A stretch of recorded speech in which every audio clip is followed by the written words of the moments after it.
Hey everyone, welcome to सरकारी add once again. तो इस वीडियो में जो है मैं आप सभी के साथ एक इंपॉर्टेंट डिस्कशन करने वाला हूं जो कि आपके एंट्रेंस एग्जाम से रिलेटेड रहने वाला है। तो सपोज अगर आप बीएससी नर्सिंग के एंट्रेंस एग्जाम के लिए प्रिपेयर कर रहे हो या फिर आप एएनएम जीएनएम ऐसे एग्जाम्स के लिए प्रिपेयर कर रहे हो और अगर उसमें जो है आपके इंग्लिश के क्वेश्चंस पूछे जाने वाले हैं या इंग्लिश जो है वो आपका एक सब्जेक्ट है उसमें जिससे क्वेश्चंस आएंगे, तो आपके लिए वीडियो काफी ज्यादा इंपॉर्टेंट होने वाली है। ठीक है, तो चाहे मैं किसी भी एग्जाम की बात करूं, चाहे वो यूपी का बीएससी नर्सिंग का एंट्रेंस एग्जाम हो, उत्तराखंड का बीएससी नर्सिंग का एंट्रेंस एग्जाम हो, ठीक है, तो उसमें आपको पता है कि इंग्लिश के 20 क्वेश्चंस आने हैं।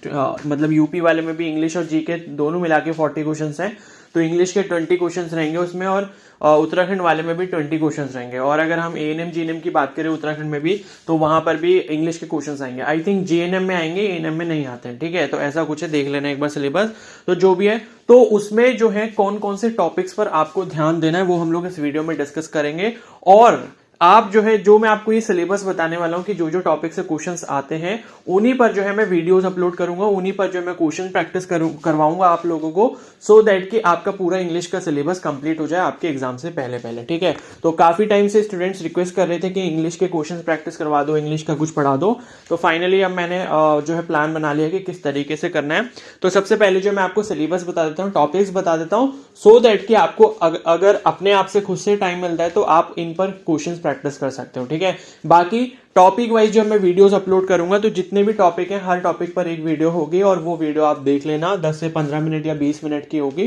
ठीक है, जिससे आपको टॉपिक का भी क्लैरिफिकेशन हो जाएगा और उसके बाद उसमें कुछ क्वेश्चंस भी हम लोग उस टॉपिक से रिलेटेड प्रैक्टिस करेंगे। ठीक है, तो इस तरीके से हम लोग एक सीरीज करते हैं इंग्लिश की, और जो कि हमारे 4-5 डेज में कंप्लीट हो जाएगा पूरा सिलेबस इंग्लिश का। ठीक है, क्योंकि बहुत सारे टॉपिक्स ऐसे होते हैं इंग्लिश में कि अगर आपने उनको पहले से नहीं पढ़ा या उसको पहले से नहीं समझा तो आप इंग्लिश के पेपर में उसको नहीं कर सकते। ठीक है, इस चीज को आप समझ लो। अब जैसे मैं बोलूं कि डायरेक्ट एंड इनडायरेक्ट स्पीच है, अगर आप में से बहुत सारे लोगों को अगर इसको मतलब ही नहीं पता है और वहां पे आएगा कि इस सेंटेंस को इनडायरेक्ट में कन्वर्ट करो या डायरेक्ट स्पीच में कन्वर्ट करो, कुछ भी ऐसा लिखा है, तो आप वो नहीं कर पाओगे। ठीक है, तो उसको समझना जरूरी है, उससे रिलेटेड कुछ क्वेश्चंस को प्रैक्टिस करना जरूरी है, सो दैट कि आप वहां पे अटेम्प्ट कर पाओ।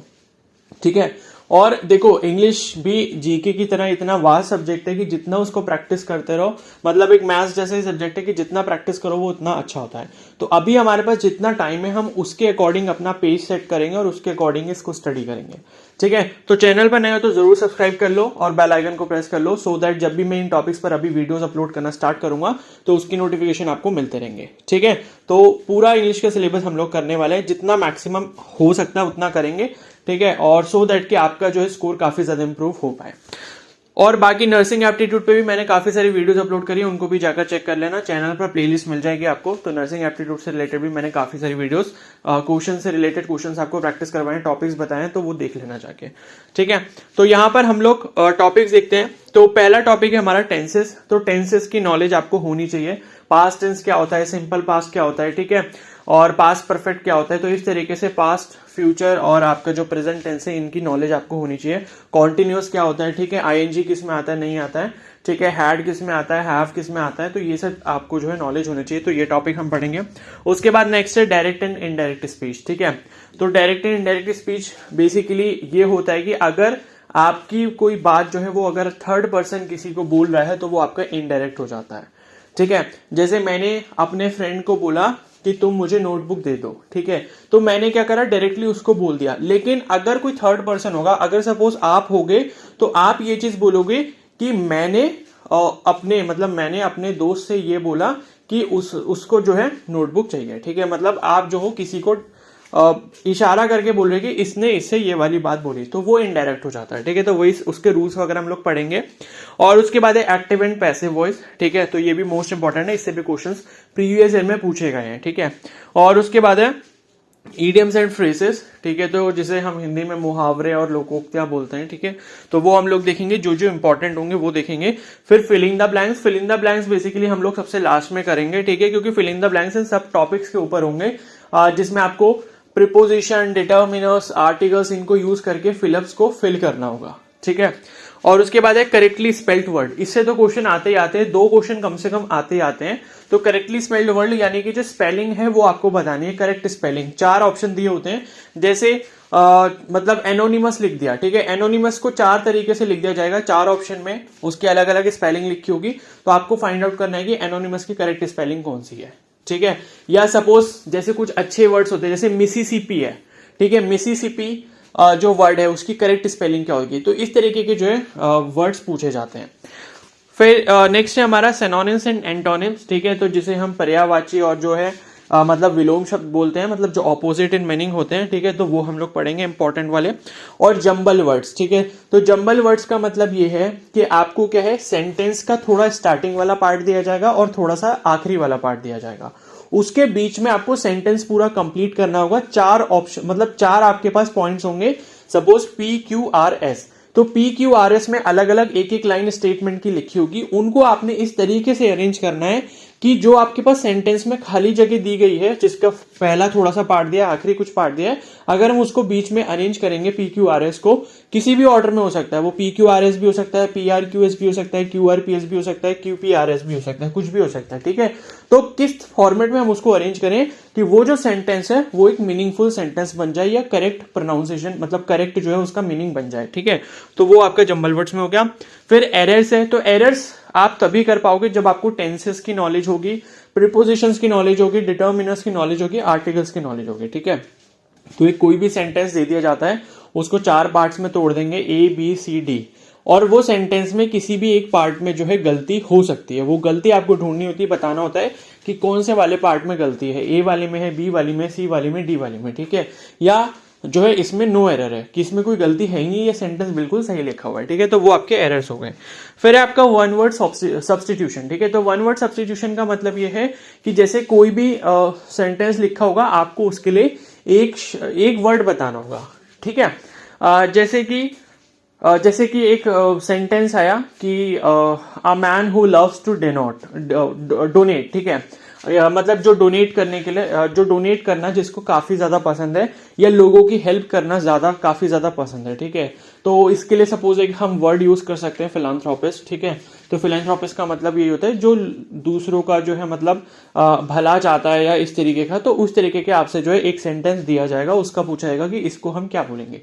या फिर आपसे बोल दिया कि आप a person who is scared of Heights, ठीक है, तो एक व्यक्ति जिसको ऊंचाई से डर लगता है, मतलब अगर वो ऊंचाई पर खड़ा हो जाए, ऊंचाई से देख ले नीचे की तरफ, तो उसे डर लगता है, ठीक है। तो a person who is scared of Heights, तो उसमें आपके पास 4 ऑप्शन होंगे कि उस व्यक्ति को क्या बोलते हैं, ठीक है, या उस डर को क्या बोलते हैं, तो एक्रोफोबिया जो है वो इसका करेक्ट आंसर हो जाएगा, ठीक है ना। तो इसी तरीके से हम लोग वन वर्ड सब्स्टिट्यूशन पढ़ेंगे। और उसके बाद है प्रीपोजिशंस, ठीक है, तो प्रीपोजिशंस जो होते हैं वो हम पढ़ेंगे, ठीक है। जैसे आपका इन हो गया, या विद हो गया, टू हो गया, ऑफ हो गया, ये सब टाइप के प्रोपोजिशंस होते हैं। अंडर हो गया, बीनीथ हो गया, बिहाइंड हो गया, ठीक है, तो इनको कैसे यूज करना है। बाकी आर्टिकल्स कैसे पढ़ने हैं, ए एंड द, इनका यूज किस तरीके से और कहां पर करते हैं, इस पर मैंने ऑलरेडी वीडियो बनाई है, तो वो आप जरूर एक बार देख लेना, जब मैं बोलूंगा तब देखना, ठीक है। और उसके बाद है डिटर्मिनस, इसमें भी वही सब चीजें आ जाती हैं, ठीक है।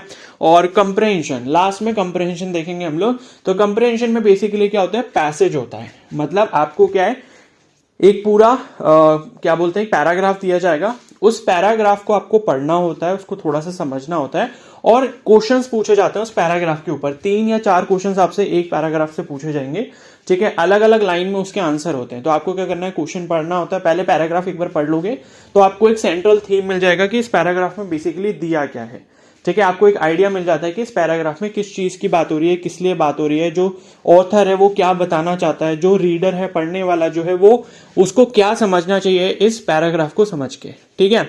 तो उससे रिलेटेड फिर आपसे 3-4 क्वेश्चन पूछ ले जाएंगे कि ये चीज क्या है, इससे रिलेशन इसका क्या है, तो 4 ऑप्शंस होंगे, उसका करेक्ट आंसर देना होगा। ये काफी इजी होते हैं, ठीक है ना, क्योंकि इसका आंसर आपको पैसेज में मिल जाता है, क्योंकि नर्सिंग, बीएससी नर्सिंग के एंट्रेंस एग्जाम में कोई बहुत ज्यादा हाई लेवल के पैसेज नहीं आते हैं, कंप्रेंशन नहीं आता, जैसे कि काफी सारे कॉम्पिटेटिव एग्जाम्स में आते हैं, जैसे कि आपका एसएससी हो गया, यूपीएससी हो गया, या फिर आप बोल सकते हो क्या बोलते हैं, मतलब जो भी डिफरेंट हाई लेवल एग्जाम्स होते हैं, कैट का एग्जाम हो गया, तो उस टाइप वो तो बहुत ही अच्छा लेवल होता है, तो इसमें तो काफी ज्यादा इजी पूछे जाते हैं, ठीक है।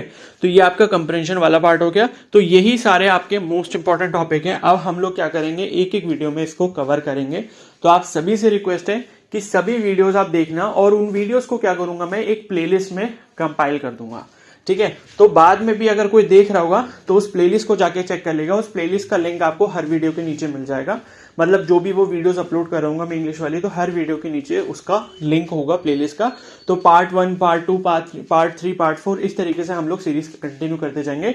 और आप देखना जब हम सारे टॉपिक्स इनको सबको कंप्लीट कर लेंगे उसके बाद आपका स्कोर खुद ब खुद जो है बूस्टअप हो जाएगा, ठीक है। और ये काफी ज्यादा जरूरी है क्योंकि देखो इंग्लिश से 20 क्वेश्चंस आ रहे हैं, तो अगर आप इतना सब पढ़ भी लोगे मेरे साथ ना, तो 20 में से कम 15 सही करके आने वाले हो, ठीक है। तो इस चीज के लिए मैं आपको बोल रहा हूँ कि बस थोड़े से एफर्ट्स आपको करने होंगे। और ये ऐसा सब्जेक्ट है, चाहे वो इंग्लिश हो गया या फिर नर्सिंग एप्टीट्यूड हो गया, तो ये ऐसे सब्जेक्ट हैं कि इसमें आप थोड़ा सा एफर्ट करके ज्यादा स्कोर कर सकते हो। और मेरा मतलब मैं हमेशा यही चीज बताता हूँ कि ऐसी चीजें पहले ढूंढना करो जिसमें आपको स्कोर ज्यादा मिल रहा है, एफर्ट कम करना पड़ा है। वहीं फिजिक्स केमिस्ट्री बायोलॉजी की बात करो तो वहां पे इतना सारा पढ़ोगे तब आपके वहां पर इतने से क्वेश्चंस आएंगे, और यहाँ पर आप थोड़ा सा पढ़ लोगे उसके अकॉर्डिंग काफी ज्यादा क्वेश्चंस आपको देखने को मिलेंगे, ठीक है। तो ये स्ट्रैटेजी रहेगी हमारी। तो मैं आपको जो हर वीडियो के थ्रू ये सब पढ़ाऊंगा, ठीक है। तो आप तैयार रहो बिल्कुल भी, जैसी वीडियो अपलोड करो अच्छे से देखो, उसके थोड़े बहुत नोट्स बना लेना। और अभी जैसे एग्जाम होने वाला है, यूपी वालों का भी आई थिंक 4 को है, और उत्तराखंड वालों को फिर 11 या 10 को है, ठीक है। और फिर महाराष्ट्र वालों के लिए भी इंपॉर्टेंट है क्योंकि उसमें भी इंग्लिश आएगा ही, ठीक है। तो ये हम लोग करने वाले हैं। तो इस वीडियो को जो मैं अभी यहीं पर एंड करता हूँ, बाकी जब मैं वीडियोस अपलोड करूंगा तो आपको नोटिफिकेशन मिल जाएगा। तो चैनल पर नए हो तो जरूर सब्सक्राइब कर लो और बेल आइकन को प्रेस कर लो, ठीक है। और कोई डाउट अगर हो तो मुझे कमेंट सेक्शन में जरूर बता सकते हो। बाकी प्रीवियस ईयर के क्वेश्चन भी हम लोग साथ में ही प्रैक्टिस करेंगे, ठीक है। So thank you and have a nice day.